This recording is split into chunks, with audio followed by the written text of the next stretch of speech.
네, 박근영 부장과 함께하는 데일리 힌트. 오늘 시장에 대한 이야기 속속들이 살펴봅니다. 박근영 부장님 어서 오십시오. 네, 안녕하십니까? 네, 안녕하세요. 반갑습니다. 자, 오늘은 코스피도 한 1% 가까이 떨어진 것 같고요. 코스닥이 한 1.5% 정도 하락을 한 것 같은데 뭡니까? 왜 시장이 이렇게 좀 안 좋았나요? 예, 뭐 밤사이 미국발 불확실성도 사실 부각이 좀 됐던 미국 증시도 상황이었는데요. 빠졌었죠? 네, 그렇습니다. 뭐 JP 모간의 퍼스트 리퍼블릭 인수에도 불구하고 지역은행 위기가 우려가 계속됐습니다. 뭐 지역은행들 주가들이 꽤 빠졌었고요. 미국의 3월 졸트 보고서에 따라서 구인 건수 부진이 나오니까 이게 또 고용 둔화로 해석을 했습니다. 그래서 이제 경기에 대한 이슈도 있었고 5월 FMC 관련 경계 심리도 당연히 유입됐을 거고요. 부채 한도 협상에 대한 불확실성이 또 이제 6월 초에 있을 수 있기 때문에 시장 변동성 확대하는 여러 가지 재료들이 좀 있었다 볼 수는 있습니다. 코스피는 장 시작하면서 14포인트 정도 하락 출발을 했고요. 외국인들은 코스피 200을 일부 매수 그리고 선물은 매도로 출발을 했습니다. 기관은 선물만 매수 출발을 했고요. 5월 FMC를 앞둔 경계심 그리고 외국인 선물 매도 규모 확대로 반등이 제대로 하루 종일 나오지 못했습니다. 네. 10시 기준으로 본다면 외국인 선물을 5,100억 정도 규모로 매도를 했고요. BTS 공백에도 불구하고 실적 호조를 보였던 하이브를 중심으로 엔터 업종이 오늘도 강세를 보였고 페라이트, 그다음에 미용기기나 임플란트 관련된 주식들이 강세를 보였습니다. 반면 2차전지 대장주인 에코프로 BM에 대한 증권가의 일부 부정적인 의견이 이제 리포트가 많이 쏟아지면서 에코프로 그룹주들은 좀 약세를 보였는데 다만 오전장 보더라도 포스코 그룹주들은 그래도 대체로 좀 견조하게 버티는 상대적으로 버티는 모습이었습니다. 그 외에 셀트리온 그룹주는 회장의 사생활 관련 이슈로 다소 좀 약세를 보였다 볼 수 있고요. 네. 11시를 지나면서 외국인 선물 8,200억 정도 매도가 나왔고 금융투자 중심으로 기관 코스피 매도가 증가하면서 좀처럼 시장이 반등세를 못했습니다. 코스피는 2,500선까지 위협을 하기도 했는데 다만 11시 기점을 지나면서 잠깐 이제 주가지수 선물이 반등세를 주면서 어느 정도 이제 바닥을 모색하기도 했습니다.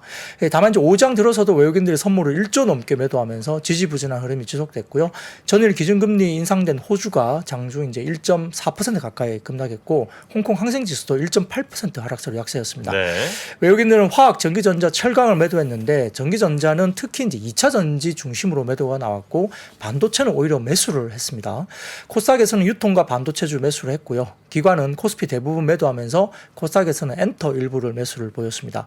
원달러 환율은 달러 약세와 연동된 움직임을 기록하면서 1,330원대 후반대로 이제 그를 기록을 했고요. 업종별로는 비금속 광물이 강세를 보였는데 포스코 퓨처엠이 좀 약세였지만은 히토류 관련주가 부각되면서 유니온 머티리얼즈가 상한가를 기록하면서 관련주들이 급등세를 보였습니다. 음식료는 CJ제일제당과 농심 중심으로 강세였고 이외 업종들은 일제히 하락세를 보였는데 화학이 가장 부진하면서 아모레퍼시픽이나 LG생활건강 등의 화장품주들이 이제 급락세를 보였습니다. 전기전자 경우에는 반도체, 배터리, 셀업체 전반적으로 부진하긴 했는데요. 최근 주가 양호했던 자동차도 일부 약세를 기록하면서 원수 장비도 하락세를 보였고 네. 종목단에서는 특히 이제 아까 말씀드렸던 히토류나 대체 기대감에 대한 페라이트 관련주가 급등세였습니다. 페라이트? 그렇죠. 페라이트. 페라이트는 뭐예요? 좀 이따 제가 설명드리겠습니다. 네. 코스닥도 외국인과 기관 자금이 유출됐고 업종별로는 음식료, 담배, IT 하드웨어가 일부 강세를 보이는 반면 제약, 유통이 약세였고요. 시총 상회단에서는 엔터테인먼트 관련주들이 상승한 반면 2차전지 밸류체인 관련주는 대체로 하락세를 보였습니다. 네. 자, 하여튼 지금은 뭐 FOMC에 또 관심들이 다 쏠려 있는 그런 상황이기도 하죠. 네, 그렇습니다. 네. 일단 우리가 이제 지금 블랙아웃 기간이기 때문에 이제 닉 티밀하우스 기자의 이제 이야기를 볼 수가 있는데 사실 하루 이틀 전까지는 닉 티밀하우스 기자가 월스트리트 저널에서 기사를 어떻게 썼냐면 이번에는 25bp를 올릴 거지만 그 뒤에는 이제 포즈 이제 아마 정지를 할 거다라고 기사를 썼었거든요. 근데 사진을 띄워주시면은 갑자기 말을 바꿨습니다. 지금 이제 하루 정도 앞두고 있는 거잖아요. 아마 시간으로 내일 새벽 3시쯤 이제 이야기가 이제 FOMC가 나올 텐데 닉 티밀하우스 기자가 FOMC 시작한 당일에 현재 기준 당일입니다. 근데 오늘이죠. 연준 피봇은 없을 것이라고 말하면서 앞으로 금리를 동결하겠다는 신호도 하지 않을 것이라고 언급을 했습니다. 그러니까 갑자기 말을 좀 바꾼 거죠. 그래서 이게 이제 닉 티밀하우스 기자가 아무래도 페드의 대면인처럼 이야기를 되다 보니까 뭔가 이제 변화가 있는 거냐라고 이제 불확실성이 커지기 시작한 겁니다. 그러면서 이제 2006년대처럼 2006년도에 어떻게 했냐면 연준이 이제 명확하게 표현을 했던 적이 있거든요. 그래서 이번에도 명확하게 좀 뭔가 금리 인상에 대한 부분들을 뭐 정지를 하든 뭐 나중에 문구를 바꾸어서 더 올리든 뭔가 문구를 정확하게 표현해 달라라는 입장을 좀 이제 기사로 쓰면서 약간 이제 하루 이틀 만에 갑자기 좀 다른 톤의 기사가 나오면서 약간 좀 불확실성 좀 키웠다 이렇게 네. 볼 수도 있습니다. 그러니까 이제 연준이 금리 인상 이번하고 이제 끝이다. 이런 얘기들이 이제 시장 대부분 지배했고 또 많이 기대하시는 분들은 이제 고점 찍고 내려간다 인하 얘기까지 좀 했었는데 그렇죠. 그게 아니라는 티밀하우스의 SNS 언급이 있었다 이런 그렇죠. 거군요. 연준 입장에서는 나서서 이제 끝났어. 이 선언을 할 리가 없다라는 거죠.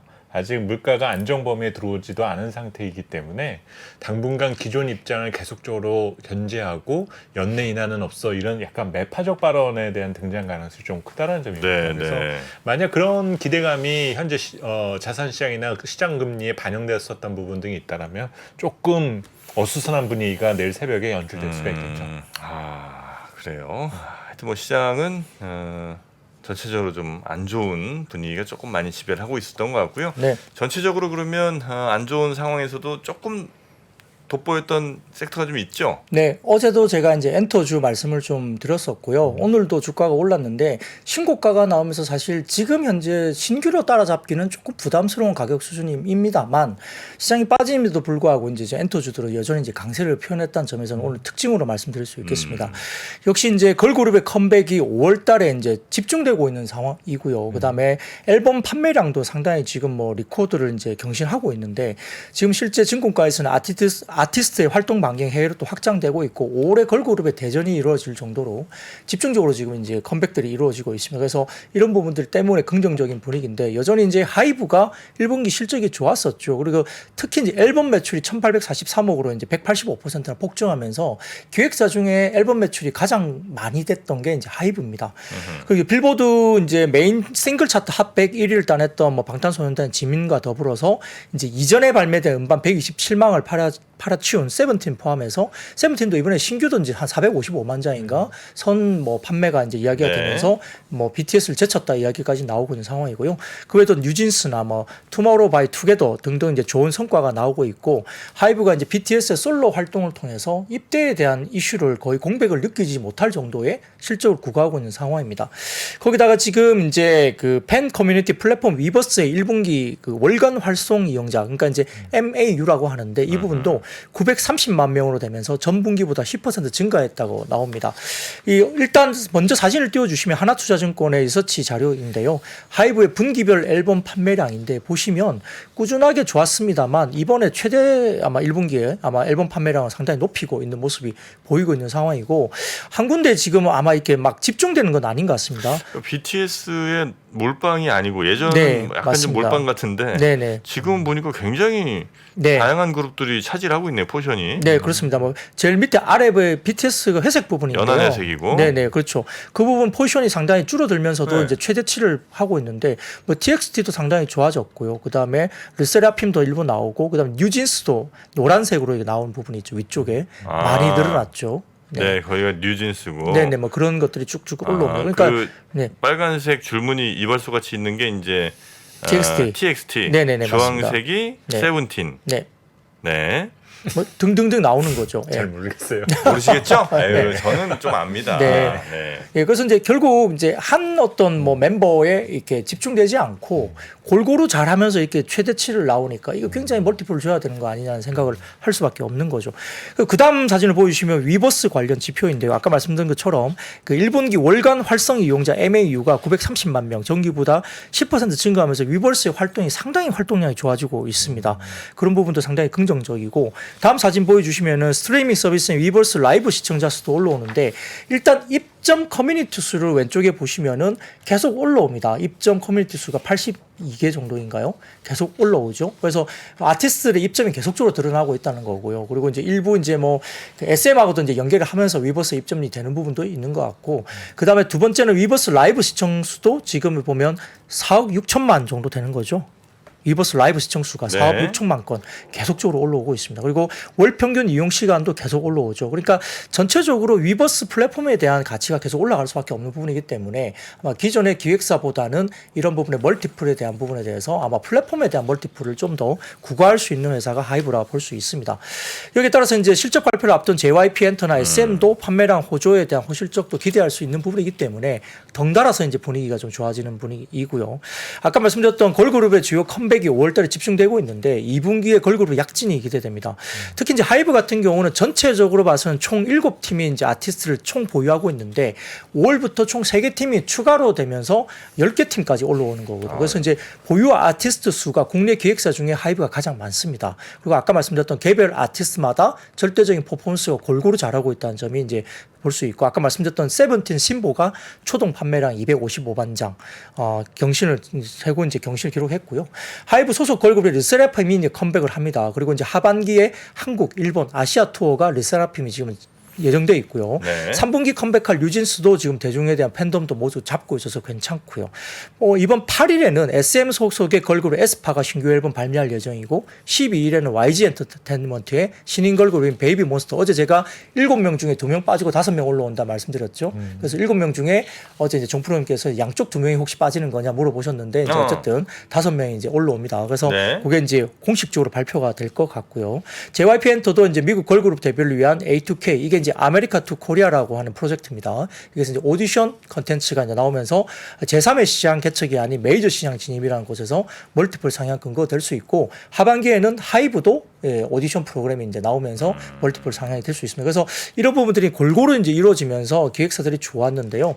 말씀드렸던 하이브 르세라핌이 이제 좀 이제 아주 인상적인데 사진을 먼저 띄워주시면 네. 이게 이제 포기븐이라는 이제 이번에 새로 나온 신보인데요. 한터 갤러리 자료를 출처를 하면서 초동 첫째 날 이 관련된 르세라핌이 초동해서 102만 4천 장 정도 팔렸죠. 엄청나게 네. 팔렸거든요. 이게 이제 K-팝 걸그룹에서는 최다이고요. 이제 K-팝 걸그룹이 발매 당일 음반 판매량 100만 장을 넘긴 것은 블랙핑크가 작년 발매한 정규 2집 본핑크가 이제 101만 장이거든요. 이제 블랙핑크를 뛰어넘었죠. 네. 르세라핌. 그래서 최근에 르세라핌이 약간 좀 주춤했었었는데 갑자기 이렇게 튀어올랐습니다. 그래서 이제 뉴진스가 하이브에서 핫했다가 르세라핌이 갑자기 또 핫해지는 그런 상황까지 올라온 분이고요. 다음 사진 보여주시면 이제 그 르세라핌 관련된 트위터에서 이제 이렇게 확인이 됩니다. 한 102만 장 이상 발매되는 부분에 대해서 이제 나오는 상황입니다. 그리고 다음 사진 보여주시면 우리가 이야기했던 큐브 엔터의 여자 아이들 이야기인데요.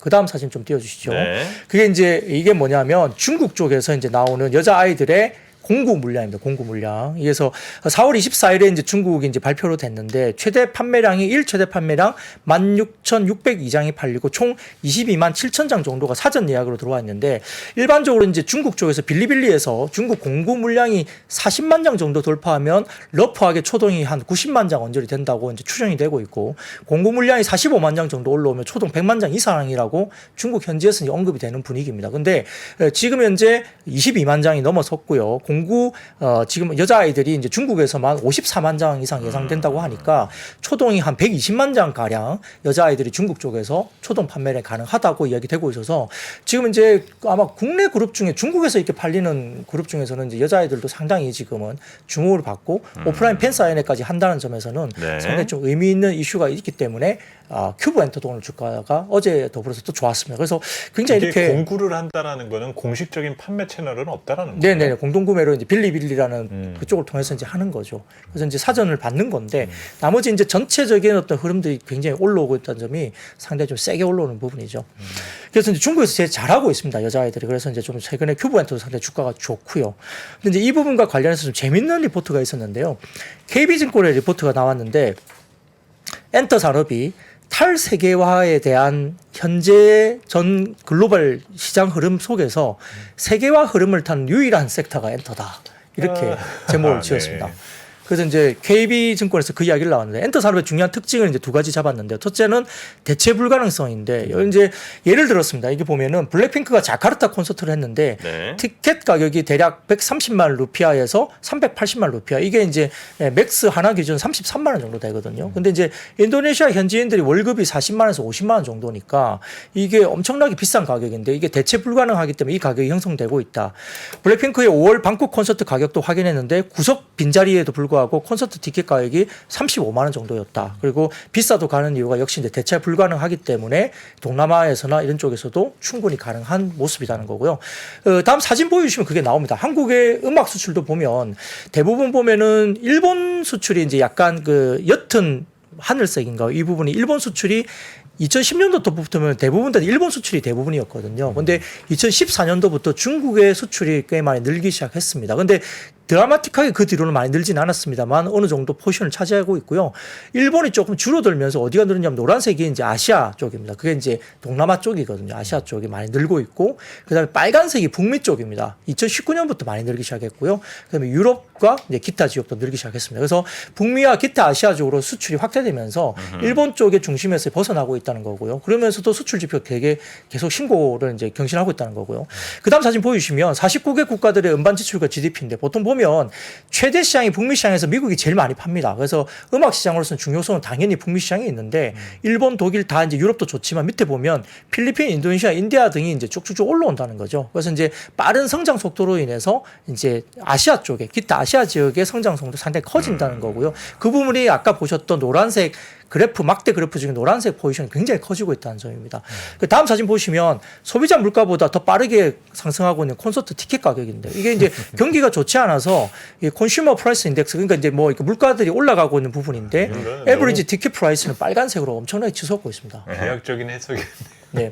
그래서 이제 이런 부분들은 이제 KB증권에서 리포트를 재미나게 써가지고 제가 이거 재밌다 싶어서 이제 제가 좀 소개를 해드리는데요. 하여튼 뭐 티켓 가격이 뭐 30만 원대면 비싸긴 하죠. 뭐 식구 3명 가면 100만 원이잖아요. 그러니까 이제 뭐 100만 원 주고 콘서트를 이제 본다는 게 이제 우리가 예를 들어서 뭐 이 뮤지컬이나 이런 것들은 뭐 해외 오리지널 공연들이 들어오면 4, 50만 원씩 하거든요. 그럴 수 있죠. 네네네, 그럴 수 있죠. 그러니까 이제 우리나라도 해외에 나가는 거니까 뭐 해외 쪽에서 40만 원, 50만 원 할 수도 있는 겁니다. 근데 이제 이게 뭐 이게 불법적으로 1,000만 원대까지 뭐 유통이 되거나 뭐 이런 사례가 있었잖아요. 최근에 기사를 보면 이제 그런 것도 있는데 또 대체 불가능하다는 점이고 그다음에 이제 두 번째 이슈는 되게 재밌었어요. KB증권이 말하기 되게 재밌는 부분인데요. 이 관련된 엔터 산업은 관세가 없다는 거죠. 수출 산업인데 관세가 없다는 겁니다. 그래서 스트리밍 서비스는 무관세가 적용되고 있고요. 지금 보호무역주의 시대에 탈세계화 시대가 도래했지만 여전히 무관세가 적용되고 있는 엔터 산업이 유일하다는 거고 이제 한국 무역 수지 적자가 지속되는 환경인데 수출을 확대하는 산업이 있다면 그 산업의 상대적인 매력이 더욱 부각될 수 있는데 그게 결국 엔터 산업이 바로 그러한 산업이다라고 설명한 리포트가 최근에 나온 적이 있습니다. 그래서 이제 참 읽다 보니까 좀 재밌어서 이게 했는데 어떤 뭐 엔터 산업을 제가 뭐 지금이라도 사라고 이제 저희가 뭐 제가 펌프질을 하기 위해서 말씀드린 건 아니지만 최근에 강세 요인들을 좀 해석해 보면 충분히 납득할 수 있는 일부 요인은 있을 수 있다라는 것들은 보인다는 겁니다. 네. 저는 그 부장님이 이제 리포트 많이 설명해 주셨잖아요. 근데 뭐 리포트 다 찾아보셔도 괜찮지만 그 엘비스라는 영화 있어요. 엘비스? 네, 엘비스 프레슬리에 대한 영화가 있었거든요. 톰 행크스가 나오고. 근데 그 영화 참 재밌는데 그 영화를 보시게 되면 엔터 산업이 이렇게 성장하고 잠재력이 있구나라는 것들을 여실히 보여주는 영화예요. 그리고 또 엘비스 프레슬리가 해외 진출에 대한 의지가 너무 강했음에도 불구하고 여러 이해관계 때문에 문제 때문에 미국 내수 시장에만 머물렀었던 사람이거든요. 근데 하지만 시대로 관통했었던 사람이 결국은 된 거지 않습니까? 시장을 지나서. 그래서 아마 그 영화를 한번 보시게 되면 우리의 이런 그런 문화 콘텐츠 산업에 대한 잠재력이 어디까지 성장 가능한지 한번 꿈을 그려보실 수 있는 그런 보탬이 될 만한 영화가 될 것 같습니다. 네. 뭐 이제 리포트 등 해서 이제 오늘 또 주가도 좋았고 하니까 조금 더 길게 설명드리긴 했는데 이제 저는 이제 약간 좀 우려되는 부분은 없지 않아 있습니다. 그러니까 물론 굉장히 개성 강한 걸그룹들, 개성 강한 보이그룹들이 다 이제 포진하고 여러 나라들에서 여러 사랑들을 받고 있습니다만 과연 다 이렇게 구분이 정말 가능할 정도로 외국인들의 시각에서 봤을 때 그렇게 이제 차별화들이 잘 되고 있느냐. 여기에서는 물론 이제 어떤 분들은 이제 다들 그런 각자의 개성들이 굉장히 이제 선명하다라고 이제 말씀하시기도 하고 또 어떤 분들은 저 같은 이제 아저씨 같은 사람들이 더 그러겠습니다만 뭐 이 팀이 저 팀인 것 같고 그래서 이 K-팝의 포션 자체를 그냥 나눠 먹는 상황 혹시 아닌가. 그러니까 이게 전체 파이가 점점 커지면 뭐 전혀 걱정할 필요가 없는데 네네네. 혹시 이전에 뭐 세워놨던 요 포션들을 혹시 이제 갉아먹는 그림이 되지 않을까 하는 우려를 또 하시는 분들도 계신 것 같습니다. 그 의심이 불쏘시개가 되니까. 네. 근데 이제 그런 말을 하더라고요. 예를 들어서 BTS가 입대할 때 네네. 뭐 어떤 뭐 팬들이 넘어와서 다른 보이그룹이 좀 올라올 수 있다라는 리포트가 나오기도 했었던 적이 네네네. 있거든요. 근데 그 이야기를 굉장히 반박하는 분은 이 팬덤이 그렇게 넘어가지 않는다고 해요. 예, 뭐 예를 들어서 뭐 BTS가 입대하면 예를 들어서 뭐 다른 보이 그룹이 뭐 갑자기 그쪽에서 팬이 넘어가가지고 거기에 어떤 팬덤이 더 확장되거나 이런 식의 리포트가 나온 적이 있었거든요, 국내에서도. 근데 그렇지 않다고들 하더라고요. 저도 처음에 네, BTS가 나왔을 때는 긴가민가 했었지만은 나중에 그 시장에 대한 반응이라든지 이런 걸 봤을 때 약간 느낌이 잭슨 5를 보는 듯한 느낌이었어요. 그 어렸었던 시대의 유색 인종들이 그 팬덤이 생기고 남고 그 다음에 그 그룹이 나중에 도태됐거든요. 네네. 하지만 거기에서 마이클 잭슨과 자넷 잭슨이라는 인물이 등장을 하지 않습니까? 그러니까 이 어떤 성장에 대한 어떤 방향 등이 여전히 아직은 진행 중에 있다라고 봐야 되는 것이지 이제 뭐 군입대라든지 이런 문제를 가지고 나서 우리가 너무 세속적으로 볼 문제는 아닌 거겠죠. 네, 아무튼 뭐 그 일단 기획사 엔터 기업들은 이제 최근에 많이 올랐기 때문에 뭐 밸류에이션 부분도 약간 부담스러운 국면도 왔고 네. 윗꼬리도 달리면서 좀 오늘도 살짝 뭐 물론 이제 지수가 빠지면서 그렇게 됐지만 이제 힘이 조금 빠지는 모습도 끝부분에 보였어요. 그러다 보니까 단기적으로 이제 하반기에 어떤 다른 모멘텀이 또 나와야 되겠죠. 아까 말씀드렸던 오디션 프로그램이나 이런 뭐 어떤 다른 모멘텀에서 이제 또 북미 지역에서 뭔가 히트를 치는 뭔가 모습을 보여야만이 추가적인 멀티플 상향도 좀 될 수 있는 거니까 당장 지금 뭐 가지고 있는 분들이야 좋죠. 근데 이제 신규로 지금 자리에서 신고가 이후 뚫고 간 자리에서 뭐 지금 당장 들어가자 이거는 조금 부담스러운 부분도 네. 있습니다. 네. 자, 여튼 오늘 거의 뭐 드물게 오른 섹터 중에 하나 엔터 쪽 한번 살펴봤고요. 그 다음에는 뭐 실적 관련 네. 이야기 좀 해주시나요? 뭐 솔루엠 같은 경우도 그렇고 카카오뱅크 정도도 그렇고요. 좀 일단 개별 종목 중에 이제 실적 발표가 좋게 나왔는데 솔루엠 같은 경우는 뭐 시장 컨센서스 크게 상회한 어닝 서프라이즈가 나왔는데요. 솔루엠은 뭐 하는 회사예요? 1분기에 이게 뭐냐면 ESL이라 해가지고 전자 가격 표식이라고 있습니다. 예를 들어서 우리가 이제 어떤 옷을 샀는데 거기에 이제 택이 딱 붙어 있잖아요. 네. 아니면 뭐 물건에 어떤 네. 뭐 가격들이 붙어 있지 않습니까? 마트 가더라도 거기에 이제 ESL이란 전자 가격 표시가 붙어 있으면 거기에 대한 여러 가지 뭐 정보라든지 이런 것들이 뭐 예를 들어 뭐 스마트폰과 연동을 하든 뭐 어떻게 해가지고 어떤 자료들을 볼 수 있는 뭐 이런 전자 그 가격 표식이라는 게 있어요. QR 코드 ESL이라는 같이 게. 뭐 이런 건가? 뭐 QR 코드하고 조금 다르긴 좀 한데요. 달라요? 예, 네. ESL이라는 그런 형식으로 이제 되는 어떤 그런 전자 가격 표식이라는 어떤 사업이 있는데 이 부분 매출액이 3,013억 정도로 나오면서 전년비 409%나 급등했습니다. 그러니까 이제 ESL의 외형 성장에 따른 영업 레버리지 효과가 본격화되면서 이제 글로벌 ESL 1위 업체인 SES 이마고텍이라는 회사가 있는데 이들 월마트에서 대규모 수주가 되면서 호실적으로 지속되고 있거든요. 그러니까 소비재에 많이 이제 되는 겁니다. 예를 들어서 이제 우리가 그 옷 같은 게 재고가 이제 창고에 뭐 100만 뭐 티셔츠가 100만 개가 들어있는데 몇 개인지 사실 세볼 수가 없잖아요, 일일이. 그러다 보니까 예를 들어서 뭐 이런 비슷한 어떤 택을 붙이고 그다음에 이제 근거리 NFC 근거리 관련된 통신이 가능하면 어떤 단말기 하나만 갖고 가가지고 쓱 되면 그 안에 이제 뭐 몇 개가 있는지가 이제 NFC로 이제 그런 택 때문에 이제 단말기 표시가 되는 거죠. 아니면 사람이 재고를 다 일일이 세봐야 되잖아요. 이게 100만 개가 있는지 110만 개가 이제 세봐야 되는데 그렇지 않아도 되고 그다음에 이제 여러 가지 뭐 가격 전제 표시기가 있으면 뭐 관련된 그 제품에 대한 어떤 정보라든지 이런 것들을 또 이제 어떤 물리적인 어떤 뭐 하드웨어적으로 볼 수도 있고 이렇게 되는 거거든요. 그러니까 이런 연동이 될 수 있는 어떤 그런 것들이 이제 되는 거고 이게 지금 우리가 볼 수 있는 데가 있나?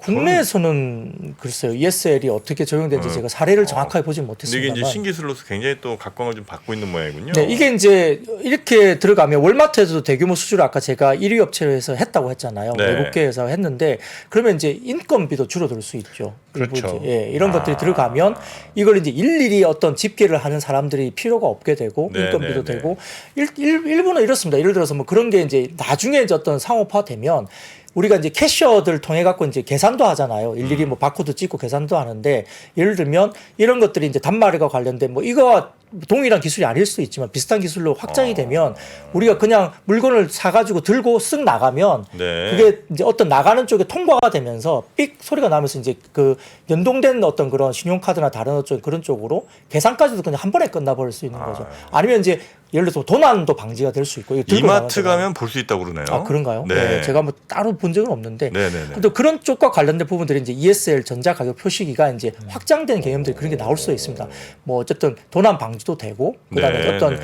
가격인지에 대한 정보도 있고 내가 단말기를 거면서 이제 어느 점포에 어떤 사이즈가 어떤 게 있는지를 또 확인하면 어디에 뭐가 있다는 것을 볼 수도 있다고 해요. 확장된 개념을 보면 뭐 그런 것들도 가능한 거니까 어쨌든 굉장히 좀 편리한 부분이 될 수도 있는 거죠. 그래서 이 유럽 지역 내 임금 상승이 지속되면서 이제 인건비를 줄이기 위한 부분들에 대해서 ESL이 선호되고 있고 네. 하반기에 신규 고객 확보, 수주 잔고 증가도 솔루임이 된다는 점에서는 이제 좀 주목을 많이 받았고요. 네. 카카오뱅크 같은 경우도 이제 실적이 굉장히 잘 나왔는데 이제 실적 호조의 기본 이유는 전체 고객 수가 14%나 증가했고 주택담보대출 확대를 통해서 이제 나왔다는 점 때문에 이제 주목을 받았고요.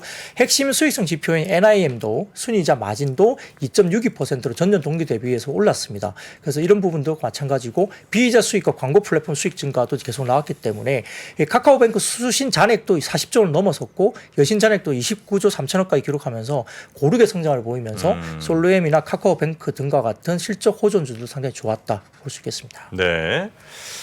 자, 요즘에 또 그 카카오뱅크 뭐 토스 이런데 연체율이 좀 높아진다 이런 소식도 아침인가 잠깐 좀 제가 본 것 같은데. 네, 맞아요. 예, 그 가계 연체 쪽도 한번 좀 고민은 할 때가 아닌가 하는 생각도 살짝 들기도 하고요. 다음 섹터 어디가 볼까요? 네, 우주항공 관련주는 뉴스 플로우 때문에 그러는데요. 뭐 5월 24일 날 오후 6시 24분 한국형 발사체 누리호가 세 번째 우주 여행에 도전하게 되는데요. 뭐 아마 일정 때문에 주가가 좀 움직인 것 같습니다. 사실상 여기 보면 실제 활용된 위성 실용 위성이 처음으로 실려 있는 사실상 첫 번째 실전 발사체로 볼 수 있습니다. 여기에 대해서 이제 그 누리호의 임무가 정해진 첫 무대이고요. 하나 에어로스페이스가 이번 발사에 처음으로 참관하면서 주목을 받고 있는 상황입니다. 아마 이제 이번에는 아마 그 총 8기가 우주여행에 동행하는데 여러 가지 이제 탑재되는 어떤 그런 위성들이 좀 많이 있는 것 같고 8기가 들어간다고 합니다. 그리고 이제 윤석열 대통령도 이제 지난달 24일에서 30일까지 국빈 미국 방문을 이제 마치고 이 부분에서 이제 우주항공청 설치 관련된 부분, 우주항공청 특별법 논의가 이제 본격화될 가능성이 있기 때문에 아마 이런 일정과 관련해서 우주항공 산업이 좀 좋았고요. 이런 부분들은 결국 이제 방산 쪽하고도 연계되는 회사들이 되게 많기 때문에 상반기 방산 기대감도 아직은 남아있다는 점에서 주목을 좀 받았다 볼 수 있습니다. 네. 우주항공 5월 24일에 발사를 하는군요.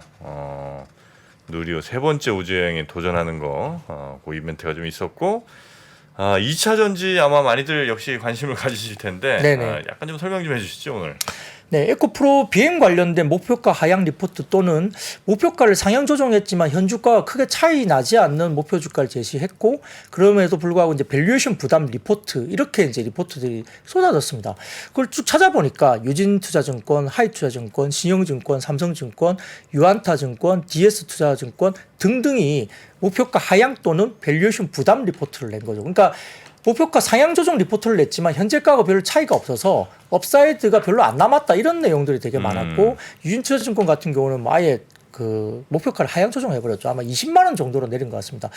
전일 종가가 한 5, 6만 원 정도였다고 본다면 상당히 아니죠. 오늘 얼마 되는지 모르겠지만 어쨌든 20만 원대 중반 정도까지 주가가 올라온 상태에서 유진투자증권은 예 목표 주가를 20만 원 정도 수준으로 매도 내렸으니까 리포트 아니에요? 그렇죠. 매도 리포트가 나온 거죠. 그러니까 좀 리포트가 이제 한 군데만 나온 게 아니라 여러 군데에서 나왔고 아까 말씀드렸듯이 목표가 상향의 리포트가 나왔지만 자세히 읽어보면 끝부 부분에 업사이드가 별로 안 남아있기 때문에 좀 부담스럽다 이런 멘트가 대부분 남아있었던. 리포트가 오늘 수두둑 떨어진 거예요? 네네. 대부분 다 오늘 정도 많이 나왔습니다. 아 참. 네. 그러다 보니까 이제 이게 에코프로 비행 관련된 좀 이런 이야기가 나오면서 이제 이야기 나오고 있고요. 그 이야기 중에 이제 나온 이야기는 이제 제가 소개만 하자면 글로벌 3원계 양극재 업체들의 경쟁 강도가 높아지면서 특히 이제 중국의 전기차 해외 판매 확대도 보이고 있는 상황이기 때문에 K 양극재 업체들에게는 다소 좀 어떤 기회가 좀 줄어드는 상황이기 때문에 리스크로 부각될 수 있다는 논리로 유진투자증권에서 이야기를 했는데 뭐 제가 좀 그 자료를 좀 따오니까 중국 전기차 수출 대수 관련된 부분들이 눈에 보입니다. 사진을 띄워주시면 유진투자증권에서 이제 말하는 근거입니다. 중국 전기차 수출 대수를 보면 확연하게 2021년 이후부터는 쭉쭉쭉 이제 전기차 대수가 좀 많이 올라오고 있죠. 그리고 특히 이제 유럽 쪽으로 많이 나가는데 이렇게 하다 보면 유럽 쪽에 중국 전기차가 한 30% 정도까지 중국 전기차가 아마 점유를 할 수도 있다는 가정을 가지고 리포트를 썼던 걸로 보이고요. 이런 부분들 때문에 우리나라의 어떤 소재 업체들에 대한 기회가 좀 줄어든다는 논리로 이제 코멘트를 한 것 같습니다. 거기에다가 이제 다소 좀 이제 그 수산화 리튬 가격이 전장 대비 좀 많이 빠졌다 이야기가 네. 나오는데요. 수산화 리튬 가격이 1개월 선물 가격으로 이제 런던 금속 거래소에서 이 톤당 4750달러로 월물 교체 효과나 글로벌 경기 부정 우려 때문에 전장 대비 11.5% 급락세를 어제 나타냈습니다. 그러니까 이제 수산화 리튬 가격이 이제 단기적으로 급락을 나타냈기 때문에 이 부분도 좀 부정적인 이슈였고요. 이제 관련된 그 사진을 좀 띄워주시면 한국투자증권에서 나온 양극재용 리튬 가격 이제 흐름인데요. 사진을 보시면은 이 약간 푸른색을 보이는 게 탄산 리튬. 이 최근에 이제 중국 쪽에서 한 58만 위안 정도까지 갔다가 18만 위안까지 빠진 부분인데 이게 양극재 관련된 탄산 리튬이 빠진 거고요. 수산화 리튬도 검은색으로 보이는 게 조금 덜 빠지긴 했지만 비슷한 그 기울기로 수산화 리튬도 빠집니다. 그래서 이제 리튬 가격이 빠지기 때문에 보통 원자재 가격, 메탈 가격들이 하락을 하면은 아마 그 상품 가격은 아마 3개월 정도 레깅 기간을 거친 다음에 판매 단가에 빠지는 가격이 이제 영향을 미칠 수 있습니다. 그러다 보니까 한 5월 정도부터 늦어도 한 3분기 정도부터는 아마 메탈 베이스의 2차 전지 소재 업체들의 매출 하향 조정 가능성도 열려 있다라고 이제 리포터들이 언급하고 있는 분위기가 나오고요. 다음 사진 보여주시면은 양극재 가격을 보시면 역시나 이제 이게 빠지다 보니까 양극재 가격 NCM 811, NCM 622 등등 양극재 가격이 좀 이제 확실히 좀 빠지는 부분들이 보이고 있죠. 그러니까 판가에 대한 부분들이 좀 이제 영향을 미치고 있는 부분들이 원자재 가격에 대한 이슈가 있기 때문에 그렇습니다. 거기다가 이제 그 다음 사진 보여주시면은 LG 에너지 솔루션과 관련된 부분인데 주요 2차 전지 회사들의 누적 공급량입니다. 1월부터 3월까지인데요. 이 짙은 파란색은 작년에 1월부터 3월까지이고요. 옅은 파란색은 올해 1월부터 3월까지인데 CATL이 작년보다 좋아졌고 네. BYD도 작년보다 좋아졌고 LG 에너지솔루션도 당연히 작년보다 좋아졌는데 보면 순위가 올해 들어서 LG 에너지솔루션이 2위에서 3위로 밀려났습니다. 비아디가 좀 많이 이제 올라왔죠. 네. 비아디가 약진을 했습니다. 그래서 이 부분이 이제 2위로 올라오고 LG 에너지솔루션이 3위로 조금 내려왔습니다. 근데 절대 수치로 보면 LG 에너지솔루션이 이제 빠진 MS가 그렇게 많지는 않거든요. 다음 이제 표를 보여주시면 연간 누적 글로벌 전기차용 배터리 사용량인데 노란색이 한국 업체입니다. 앞에 거 표를 보여주셔야 되는데. 네. 네네 읽었습니다. 이건데 그 다음 사진이 똑같은 겁니다. 사진을 노란색 예. 표시된 표를 표를 보여주시면 앞쪽에 이제 막대 그래프를 보여준 거를 이제 이게 표로 표시한 거거든요. 네. 보면 이제 CATL이 1위고 비아디가 2위로 올라왔는데 원래 LG 에너지솔루션이 2위였거든요. 근데 그게 이제 비아디가 올라왔죠. 그래서 점유율 보시면 비아디가 22년 점유율이 10.4%에서 23년 점유율이 1분기에 16.2%로 엄청나게 많이 뛰었습니다. 그래서 비아디가 이제 1분기에 약진을 많이 한 거고요. LG 에너지솔루션은 14.6에서 14.5로 이제 많이 빠지진 않았습니다만 비아디가 워낙 많이 올라왔기 때문에 점유율이 올라오면서 2위로 올라왔습니다. SK온과 삼성 SDI가 이제 5위, 6위를 차지했는데 전체적인 점유율은 SK온이 약간 빠졌고요. 삼성 SDI는 약간 올라왔습니다. 그래서 이런 부분 봤을 때 약간 이 부분도 살짝 슬라이스하게 LG 에너지솔루션이 조금 주춤했다는 점이 이제 또 부각이 된 걸로 보이기도 합니다. 네. 사실 뭐 저 부분이 생산 능력 차이라든지 이런 거에서 영향을 받은 거니까 네. 뭐 지금 단적으로 큰 의미를 둘 수 있는 의미는 아니죠. 네. 그래서 이제 뭐 어쨌든 지금 이제 일부 뭐 중국에서 잘 팔았던 유럽으로 수출 많이 했던 일부 중국 업체들의 MS가 좀 올라왔던 부분들은 뭐 사실적으로 나타난 데이터가 나오다 보니까 약간 이제 주가가 최근에 2차 전지가 또 올라와 있는 상태였기 때문에 좀 부담으로 좀 작용했을 수도 있겠다는 네. 생각이 듭니다. 다만 오늘 이제 SKI 테크놀로지 같은 경우는 주가가 상당히 좋았습니다. 오히려 이제 그 하나투자증권 등에서 그 SKI 테크놀로지에 대한 좀 좋은 리포트가 나오면서 주가가 오히려 올랐는데요. 1분기 분리막 사업부가 흑자전환을 했다는 점이 나왔고요. 1분기 흑자전환 관련된 부분들은 좀 생각보다 빠르게 흑자전환을 했다는 거고 2분기 실적도 상당히 좋아질 거라 보는 것 같습니다. 사진 띄워주시면은 작년 4분기 대비 일회성 비용이 제거되고 유틸리티 비용 개선으로 빠르게 흑자전환됐다는 어떤 부분들을 보여주는 하나투자증권의 리포트인데 이 자료를 보시면 영업이익이 이제 올라온 부분들이 보입니다. 그래서 일회용 비용 효과도 좋았고 비용 개선과 생산 증가도 좋았고 여러 가지 매출 효과도 이제 일부 있었지만 전체적인 영업이익이 상당히 좀 빠르게 개선됐다는 점입니다. 그리고 2분기 실적도 회사 가이던스를 상회할 전망으로 보인다고 이야기를 하면서 전체적으로 출하량도 아마 1분기보다 2분기에 20% 증가할 것이라고 리포트가 나왔고요. 영업이익 이 레버리지가 효과가 더 클 것이다 보이는 거고 아마 이제 SK온 배터리가 탑재되는 폭스바겐의 ID4도 미국 전기차 보조금 지급 대상에 포함되면서 아마 안정적인 가동률이 올라올 것으로 보이면서 SKI 테크놀로지는 상대적으로 오늘 주가가 올라왔다 이렇게 설명드릴 수 있겠습니다. 네. 계속해서 뭐 배터리 전기차 관련된 섹터를 좀 더 얘기 이어가 주시죠. 네. 네. 아까 말씀드렸던 페라이트 관련 종목들인데요. 이게 이제 테슬라가 히토류 관련해서 히토류를 대체하는 것으로 페라이트로 대체할 수 있다라는 가능성을 언급한 게 이제 최근에 나왔습니다. 근데 이게 이제 공급망 위기를 피하기 위한 목적으로 이제 모터 전동기에 들어가는 히토류 대신에 이제 페라이트를 쓸 수 있다는 이야기를 한 건데요. 이 수혜주들이 사실은 오늘만 올라간 게 아니고 최근에 이제 계속 급등하고 있는 모습이 보이고 있고 오늘은 다소 좀 제가 느끼기에는 좀 과하다 싶을 정도로 이 사업 보고서 상에 페라이트라는 단어가 들어간 건 다 찾아가지고 사업 보고서를 다 이제 SNS에 올리면서 이제 관련주로 전부 다 언급하면서 특징 중에 한 20-30개 정도가 이제 페라이트 관련주로 다 주가들이 올라왔거든요. 일부는 상한가 계속 들어갔고 그러다 네네네. 보니까 이제 이게 굉장히 좀 오늘은 좀 정말 과열이 아닌가 싶을 정도로 페라이트 관련주들이 오늘 이제 정말 뛰었는데요. 페라이트는 산화철에 바륨과 망간, 니켈, 아연 등의 소량의 금속 원소를 섞은 뒤에 소길 과정을 통해서 만들어진 세라믹 물질로 정의되는데요.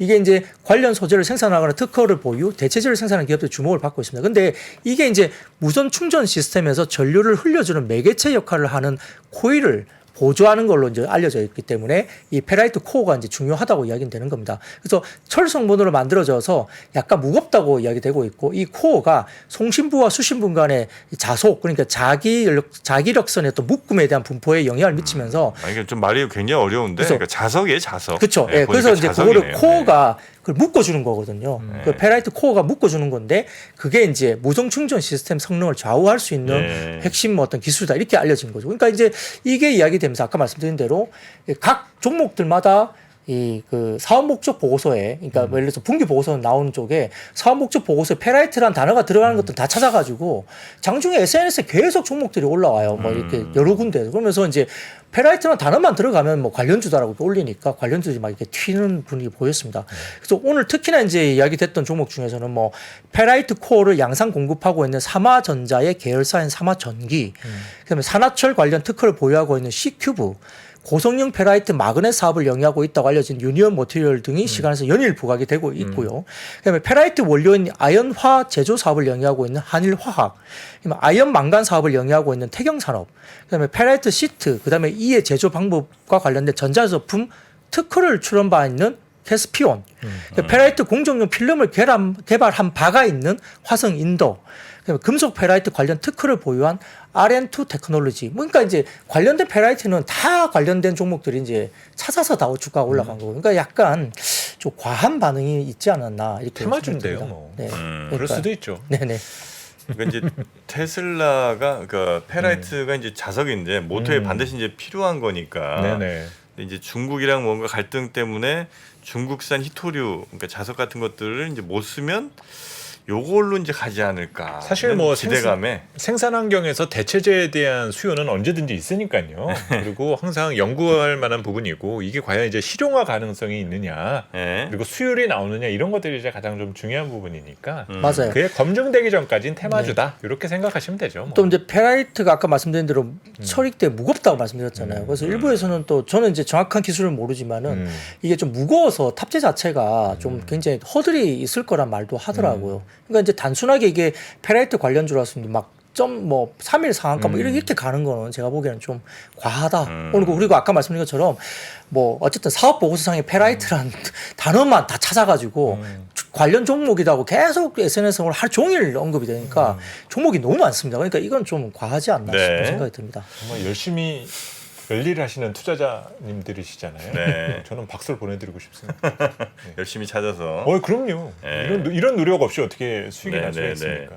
물론 이제 그 결과 어떻게 될지는 뭐 아무도 알 수 없습니다. 물론이죠. 네. 그 옥석 가리는 작업을 하는 것도 중요한 거고 네. 이런 걸 찾는 과정들도 중요한 부분이죠. 네. 자 그리고 포스코홀딩스는 또 어떻게 됐습니까? 그래서 이제 오늘은 니켈 관련주도 괜찮았습니다. 뭐 네. 비철금속 관련 쪽이 괜찮은데요. 역시 이제 아까 뭐 히토류, 페라이트 등등에서 비철금속 쪽인데 포스코홀딩스가 국내 기업 최초로 세계 1위 니켈 보유 생산국인 인도네시아의 니켈 재련 공장을 신설키로 전해졌습니다. 그래서 아마 이제 그 관련해서 이제 그 이곳에서 52,000톤 뭐 수준의 니켈 중간재, 니켈 매트를 생산할 것으로 알려지고 있고요. 이게 이제 규모가 어느 정도냐면 전기차 100만 대 정도 규모라고 합니다. 그래서 이제 총 4억 4,100만 달러, 그러니까 5,900억 투자하면서 연내 착공하고 25년부터 사업 생산에 들어간다 목표를 알려졌기 때문에 관련해서 니켈 테마로 움직인 종목들이 있는데 역시나 이제 STX라든지 그다음에 현대 BNG 스틸, T플렉스, 황금 ST 등등의 니켈 테마주들이 또 움직였다 볼 수 있습니다. 네. 자, 그리고 사료, 비료, 농업 관련주들도 조금 괜찮았습니까? 네, 이제 장이 안 좋다 보니까 역시 테마주들의 뭐 전성시대라고 볼 수 있는데 이게 곡물 관련 연장 불확실성은 계속 몇 번, 한 서너 번 제가 말씀 최근에 들었던 기억이 있고요. 역시 이제 곡물 협정 연장하는 회담이 이제 오늘 재개가 됐는데 이 러시아 쪽에서는 성과가 없다고 계속 발표를 하고 있습니다. 그래서 두 차례 최근에 연장이 되긴 했지만 3월 이후에 재연장 협상이 진전이 없었고 러시아 쪽은 러시아 농업은행의 국제은행 간 통신협회 재연결, 그 스위프트죠. 그다음에 이제 농업 기계와 예비 부품과 서비스 공급 재개, 그리고 보험 및 재보험 제한 해제, 그리고 식품 비료 생산 운송 기업의 해외 자산 계좌 동결 해제 등을 요구하고 있는데 여기에 대해서 이제 러시아 측에서는 뭔가 진전이 없다. 네. 그러면 이제 협정을 파기할 수도 있다. 뭐 이런 이야기를 하는 거죠. 그래서 5월 18일인가요? 이게 이제 만료를 앞두고 있기 때문에 며칠 안 남았습니다. 그러다 보니까 이런 불확실성 때문에 사료, 비료, 농업 이런 테마주들도 많이 올라왔다 볼 수 있습니다. 네. 자, 그리고 저 AI 관련주들이 오늘 매우 안 좋았나요? 예, 이것도 이제 역시 테마성인데요. 네네. 이제 언론에 따르면 삼성전자가 관련된 임직원을 대상으로 해서 사내 챗GPT 관련된 사용 정책과 관련해서 5월부터 사내 PC를 통한 그 생성형 AI 사용을 일시 제한한다고 공지했습니다. 그러니까 이게 결국은 외부 서버의 내용이 전송 저장된 뒤에 AI 학습에 활용되기 때문에 결국은 이제 한번 업로드된 내용은 회수 삭제가 불가능하니까 회사 내용의 중요 정보가 업로드 될 거다. 그러니까 결국은 이게 이제 바깥쪽으로 알려질 거로 보는 거죠. 그래서 이런 부분들 때문에 아마 심각한 보안 위험이 있다고 이제 설명을 당연히 할 수밖에 없습니다. 그래서 삼성전자가 자체적으로 다양한 형태의 AI 모델을 활용하면서 뭐 관련된 솔루션을 뭐 준비한다 이렇게 이야기를 하다 보니까 생성형 AI 관련된 부분에 대해서 이제 좀 좋지 못했고요. 또 이제 이게 재밌는 게 AI 관련된 주가 최근에 각광을 받다 보니까 해외 쪽에서는 그 교육주들이 급락하고 있습니다. 이해가 되죠. AI를 이용해서 이제 교육 관련된 뭔가 관련된 데이터를 뽑을 수 있으니까 일반적인 교육주들이 미국 시장에서 급락을 했거든요. 이런 것도 이제 시장에서 우리나라도 영향이 있을 수 있다는 것도 이제 말씀드릴 수 있고요. 또 언론에 따르면은 이제 바이든 행정부가 인공지능에 대한 이제 우려, 개인정보 침해 논란 이런 부분들 때문에 아마 백악관을 초청하면서 관련된 빅테크 기업에 대한 부분에 대해서 이 관련된 회의를 하는 것 같아요. 그래서 알파벳, 마이크로소프트, 오픈 AI, 그다음에 엔트로픽 대표가 참석하면서 아마 관련된 그 주요 인사들이 배석하면서 이 관련된 어떤 활용 방법에 대한 논의, 뭐 제재, 뭐 제한 어떻게 둘 것인가 이런 규제 이런 것에 대한 논의가 또 될 수 있다 보니까 이건 풀어준다는 것보다는 좀 규제에 관련된 논의가 될 가능성이 높습니다. 그런 게 결국은 이제 AI 관련된 테마가 하락했던 이슈로 볼 수 있겠습니다. AI도 지금 네. 박근영 부장님이 모니터링 당하고 있을 수도 있어요. 저 부장님의 기능을 AI가 위해서 지금 데이터 수집이 막 되고 있거든요. 분석하고 있을 겁니다. 어쩌면 오래지 않아 세 명이 그럴 수 있겠군요. 근데 뭐 굳이 저를 분석할 뭐 의미가 있나 싶은데. 우선 데이터 양이 많잖아요. 물론 그렇긴 하지만요. 그렇기 때문에 자연히 분석 당해야죠. 네. 자, 그리고 화장품주들은 좀 하락을 했고요. 그다음에 게임주는 그래도 오늘 좀 상승을 한 모양이군요. 네, 일부 게임즈로 올라왔는데요. 네. 넥슨 게임즈가 역시 오늘 주가 괜찮았습니다. 그래서 넥슨 게임즈 다음 사진을 좀 띄워주시면 아주 깜찍한 사진이 하나 나옵니다. 이게 이제 넥슨 게임즈의 블루 아카이브 중국의 공식 홈페이지입니다. 이 보시면 아래쪽에 보시면 130만 5,620명 이렇게 나와 있죠. 그래서 중국 쪽의 공식 홈페이지 사전 예약 수가 130만 명 정도 돌파가 됐습니다. 사실 뭐 중국 인구로 따졌을 때 130만 사전 예약이 크냐 뭐 적으냐 이거의 이슈는 있을 수 있지만 블루 아카이브가 어쨌든 그 넥슨 게임즈의 이 130만 명 돌파는 일단 뭐 계속적으로 하루 한 5만 명 정도 계속 증가되는 페이스라고 합니다. 그래서 본격적인 마케팅 이후에 증가세가 가속화될 가능성이 있다고 보고 있기 때문에 일단 블루 아카이브 관련된 넥슨 게임즈가 좋았고요. 네. 다음 사진 보여주시면은 이게 일본의 구글 매출 순위표인데요. 뭐 국내도 마찬가지지만 일본 시장에서도 특징이 있습니다. 이 사진을 좀 띄워주시면은 오른쪽에 나와 있는 쪽을 좀 보시면 될 것 같습니다. 좀 사진을 좀 띄워주세요. 네. 네. 안 나오나요? 예. 근데 어쨌든 제가 말씀을 좀 드리겠습니다. 네네네. 일본 쪽에 구글 쪽에 매출 순위표를 보면 1위가 뭐냐면은 페이트 그란드 오더라고 해서 이제 일본 게임이고요. 네. 2위가 이제 붕괴 스타레일이라고 해서 중국 게임이고 네. 그다음에 4위가 한국의 니케 그 정프로님께서 니케, 말씀하셨던 니케. 네. 그 엉덩이 흔드는 게임이라고 어쨌든 제가 말씀하셨죠. 그런 말씀드린 건 아닙니다. 네. 네. 그 총수는 게임이죠? 네, 그렇게 네. 말씀하셨습니다. 그래서 그게 이제 한국의 니케가 4위까지 매출이 올라왔고요. 네. 그다음에 이제 우마무스메 이제 한국에도 이제 발매가 네. 됐던 일본 쪽에 우마무스메가 5위 그리고 블루 아카이브가 6위에 올라와 있습니다.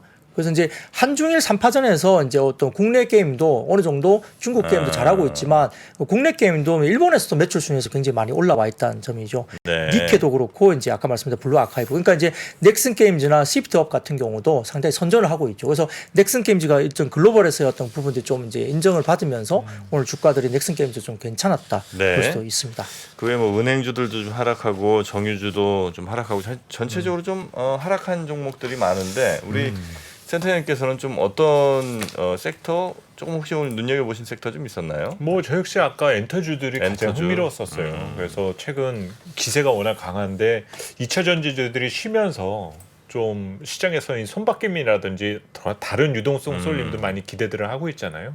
그런 상황에서 아까 부장님이 말씀해 주셨던 스토리가 상당히 흥미로웠습니다. 네, 엔터주들 오늘 좀 돋보였던 그런 하루였던 것 같네요. 자, 이번 주는 화수목 3일만 저희가 이제 증시가 열리기 때문에 맞습니다. 오늘도 굉장히 좀 중요했던 것 같은데 오늘 이제 하락을 좀 했고요. 내일 증시 한번 좀 기대해 보도록 하겠습니다. 우리 박근영 부장님과 함께 오늘 시장 알아봤고요. 오늘도 고생 많으셨습니다. 고맙습니다. 네, 감사합니다. 감사합니다. 복잡하고 어렵게 느껴지는 재무제표와 용어들. 친절한 투자 멘토 사경인 마스터가 매주 새로운 콘텐츠로 알기 쉽게 설명해드립니다. 재무제표 분석과 포트폴리오 구성, 뭐 양대 재무제표라고 그러면 대차대조표랑 손익계산서가 있거든요. 매수 매도 방법, 이때 사는 게 좋겠네. 이렇게 사면 좋겠다. 근데 이렇게 살려면 뭘 해야 되냐면요. 나머지 3분의 1은 놔둬봅니다. 어디까지 가는지. 실전 투자 팁까지 알려드립니다. 오직 3프로 멤버십에서만 만나실 수 있습니다.